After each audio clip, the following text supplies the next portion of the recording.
This showed up in the mail today, priority mail. Let's open it up and see what's inside. Box appears to have been reused, and I'm not entirely sure what's going to be the best way to open it. Let's start here at the end. Pocket knife out.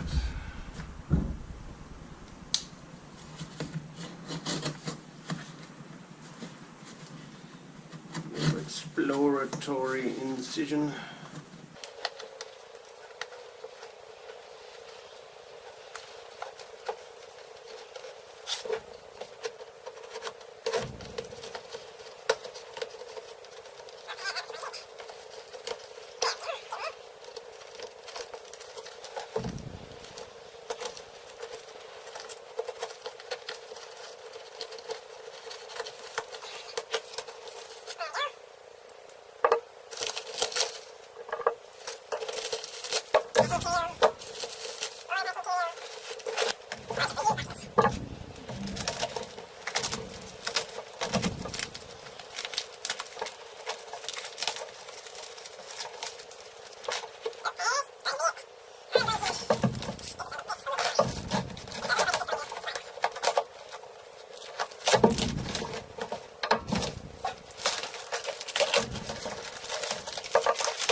That.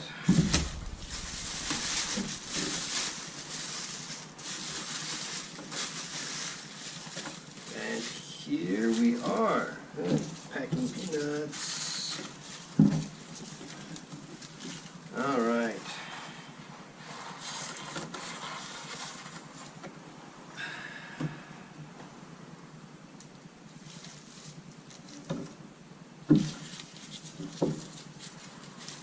Wow, those are some old grungy packing peanuts. They feel like they've been shipped a few times. Pick the rest of this up off the floor later. Alrighty.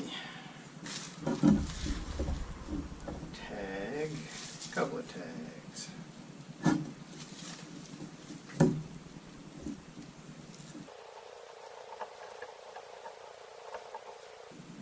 Alright, wow, there's no contrast on that. I'm going to hit pause for a second, go get some paper. Alright, you're back. I've put down a drop cloth here on the table, give it some contrast. And also brought on some of my reference material. So what we have here is obviously a small sword. Let's see. Blade length is approximately 32 inches. Hilts now 5.5, 6 inches, depending on where you look. So, where to start?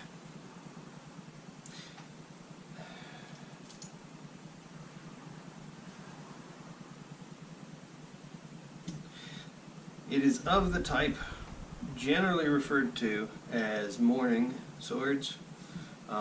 They generally had a blackened hilt. Some of the later ones are full iron in a cut iron style.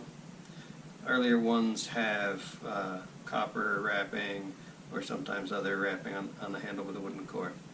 So this is a solid iron hilt.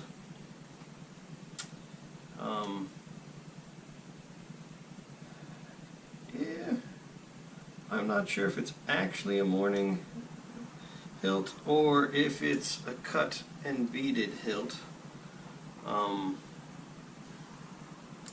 Might be cut and beaded. It's hard to say what the original surface might have been, but it looks shinier than maybe a morning hilt would have been. We can tell it's a later style by the shape of the arms on the and the height of the ricasso. That and the style of cut steel hilt would generally put it around 1785 to the 1790s, maybe up to 1800. By that point, the guards have gotten flatter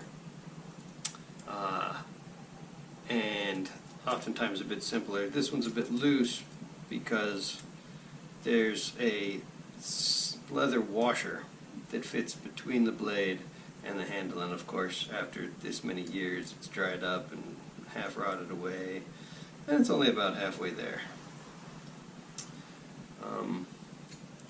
So basically it's the pieces would be the blade, the leather washer, the guard, the ricasso, and arms and knuckle bow, which are all in one piece. A washer to fit between that and the handle, and then the pommel ball, and this one appears that the nut, the pommel nut, is integral with the pommel cap. Although it might be a separate piece here. It's hard to say. And then the tang will come through the end and is riveted.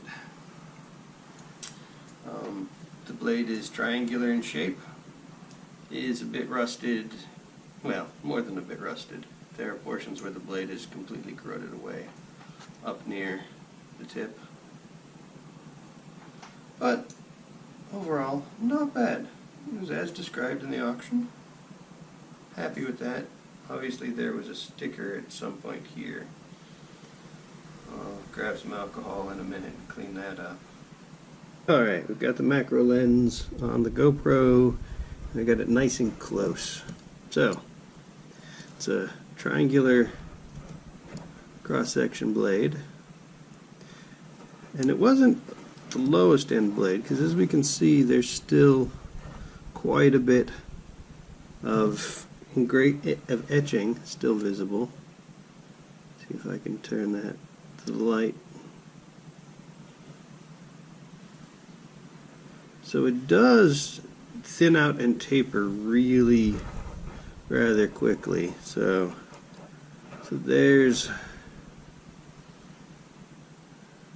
the thick part, and we can see that it tapers down about here. So that's 5 inches, 4 to 5 inches for the first taper. Again, as we said, it's a later style based on the shape of the ricasso and the arms, and just the plainness of the guard being a slightly curved disc. As you can see, some old stabilized rust on parts of it. Now, it was listed as a mourning sword, but I'm not entirely certain that's the case, because mourning swords would have been blackened and very subdued. And if we look closely, let me see if I can get it in the light just right. There's quite a bit of polish still visible on these facets. And as shiny and silver as they are, I don't think this hilt would have actually have been a dark hilt. I think it would have been a pretty bright hilt. So I think this is more of a cut steel hilt rather than a mourning hilt. Now, over the age, it's darkened quite over the years, it's darkened quite a bit, and that probably is what accounted for the erroneous listing.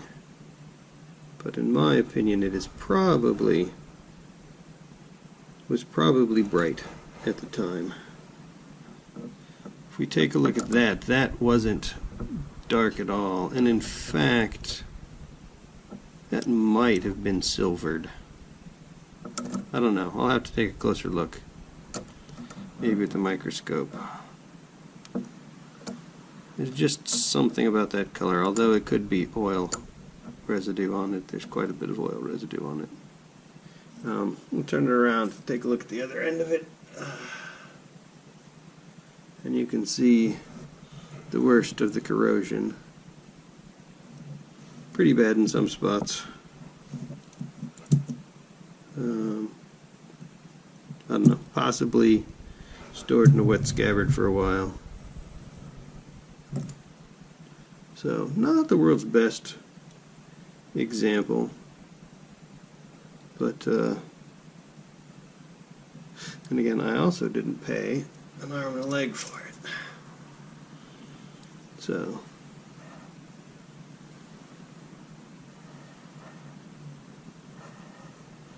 yeah.